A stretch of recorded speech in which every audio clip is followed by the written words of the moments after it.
আসসালামু আলাইকুম।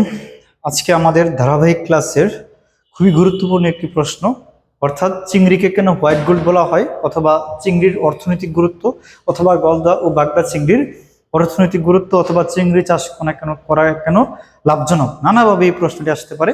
তো যেভাবে আসুক, আমরা যেন সুন্দর করে একটি গুছিয়ে অ্যান্সার দিতে পারি, সেজন্য আমরা আজকে ক্লাসটি নিচ্ছি। অর্থাৎ আমরা সবাই জানি যে বাংলাদেশের যে আবহাওয়া, পরিবেশ এবং যে জলবায়ু, তা চিংড়ি চাষের জন্য খুবই উপযোগী। অর্থাৎ আমরা নাম্বার ওয়ান কি বুঝলাম, যে আবহাওয়া এবং জলবায়ু। এবং বাংলাদেশে খুব সহজেই ঋণ দেওয়া যায়, বা ঋণ দেয় কৃষকদেরকে। যারা চিংড়ি চাষ করতে পারবে তারা সহজে ঋণ নিতে পারবে, এবং প্রশিক্ষণের ব্যবস্থা রয়েছে।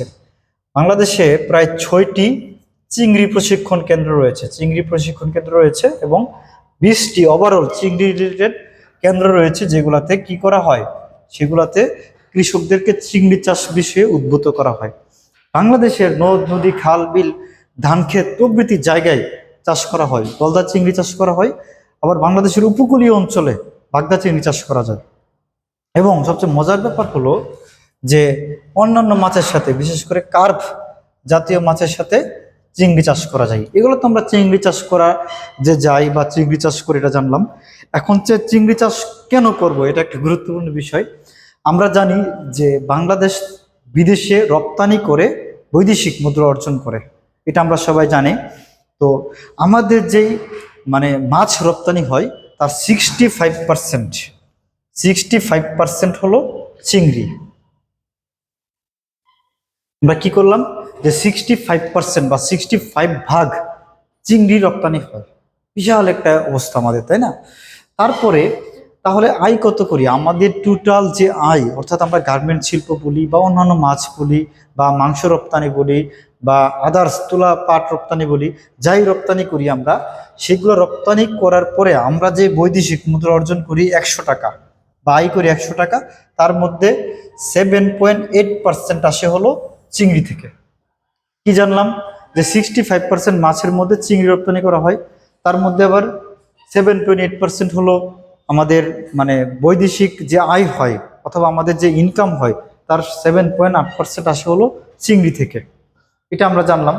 তারপরে আমরা যদি একটু চিন্তা করি, যে আমাদের বাংলাদেশে যে উপকূল রয়েছে, অর্থাৎ আমরা জানি যে উপকূল মানে সমুদ্রের তীরবর্তী যে জেলাগুলো রয়েছে, বাংলাদেশে প্রায় 480 কিলোমিটার, অর্থাৎ 480 কিলোমিটার যে বিস্তীর্ণ উপকূল রয়েছে, এই উপকূল, এবং আমরা জানি যে সমুদ্র থেকে 200 নটিক্যাল মাইল পর্যন্ত অর্থনৈতিক সমুদ্র সীমা বলে, এরকম 200 নটিক্যাল মাইল পর্যন্ত আমরা বাগদা চিংড়ি চাষ করতে পারবো। বাংলাদেশে আমরা আগের ক্লাসে বলেছিলাম প্রায় 70,000 একর জমি, শুধুমাত্র কক্সবাজার এবং চট্টগ্রামে 70,000 একর জমি। এই 70,000 একর জমিতে আমরা কি করতে পারবো, চাইলে আমরা চিংড়ি চাষ করতে পারবো। তো এই চিংড়ি চাষগুলা আমরা, কারণ লবণ চাষ করে, লবণের পরে আমরা বর্ষাকালে চিংড়ি চাষ করতে পারবো, আমাদের বিশাল একটা অবস্থা। তারপরে আমরা আরেকটি বিষয় আমরা জানবো, যে বাংলাদেশে এখন কতটুকু জায়গায় চিংড়ি চাষ করা হয়। 1 অর্থাৎ আমরা যদি চিন্তা করি যে 1.48 লাখ হেক্টর জমিতে কি করা হয়, চিংড়ি চাষ করা হয়। কিন্তু এরকম আরো 2.35 লক্ষ হেক্টর জমি রয়েছে, যেগুলোতে আমরা চাইলে কি করতে পারবো, চিংড়ি চাষ করতে পারবো। তার মানে আমরা যা করতেছি তার থেকে আরো সম্ভাবনাময়, ডবল জমি আছে, যেগুলা আমরা হেক্টর জমি আছে, যেগুলো আমরা কি করতে পারবো, চিংড়ি চাষ করতে পারবো। বিশাল একটা আমাদের মোটামুটি অবস্থা। তো বাংলাদেশের প্রায় 30% এলাকাতে, উপকূলের প্রায় 30% এলাকাতে এই চিংড়িটা মোটামুটি চাষ করা হয়ে থাকে। এই চিংড়ি কিন্তু আমরা খুব সহজে, অর্থাৎ প্রাকৃতিকভাবে চিংড়ি আমরা সংগ্রহ করতে পারবো, চিংড়ির পোনা সংগ্রহ করতে পারবো। অর্থাৎ আমরা 9 কোটি চিংড়ির পোনা, আমরা প্রাকৃতিকভাবে সংগ্রহ করতে পারবো। আসলে চিংড়ির ব্যাপকতা, বাংলাদেশে অনেক চাহিদা রয়েছে। তারপরে প্রত্যেক মানুষ চিংড়ি পছন্দ করে, হ্যাঁ, নিম্নবিত্ত, মধ্যবিত্ত সবাই চিংড়ি পছন্দ করার জন্য যারা চিংড়ি চাষি, তারা এই চিংড়ি মাছগুলা কোথায় বিক্রি করবে, কিভাবে বিক্রি করবে, এগুলো নিয়ে টেনশন করতে হয় না, কারণ ব্যাপক চাহিদা রয়েছে। তারপর আমরা কি বুঝলাম, যদি মোটা তাকে বলি, যে বাংলাদেশের চিংড়ির ব্যাপক চাহিদা রয়েছে।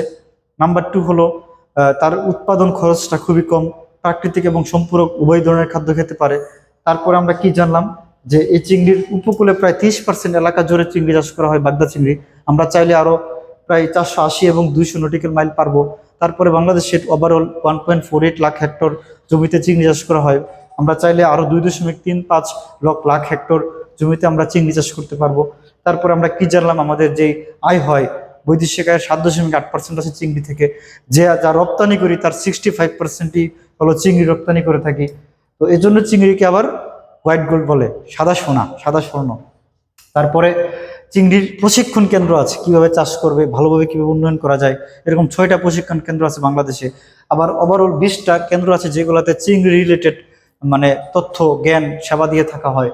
তারপরে বাংলাদেশের যে আবহাওয়া, জলবায়ু, পরিবেশ সুন্দর, চিংড়ি চাষের জন্য খুবই উপযোগী। এবং বাংলাদেশে আমরা জানি অনেক জমি জমা আছে যেগুলো লবণাক্ত, সেগুলোতে আমরা লবণ চাষ করব এবং তারপরে চিংড়ি চাষ করব। আবার যেগুলো স্বাদু পানি, ধান ক্ষেত, জমি জামা, পুকুর, নদী নালা, খাল বিল, এগুলোতে আমরা গলদা চিংড়ি চাষ করব। অর্থাৎ চিংড়ির ব্যাপকতা বিশাল। আমরা তাহলে চিংড়ি চাষ করব ব্যাপকভাবে, বেকার বসে থাকবো না, চিংড়ি চাষ করে নিজের এবং দেশের সমৃদ্ধি অর্জন করব। ভালো থাকবা সবাই, আসসালামু আলাইকুম।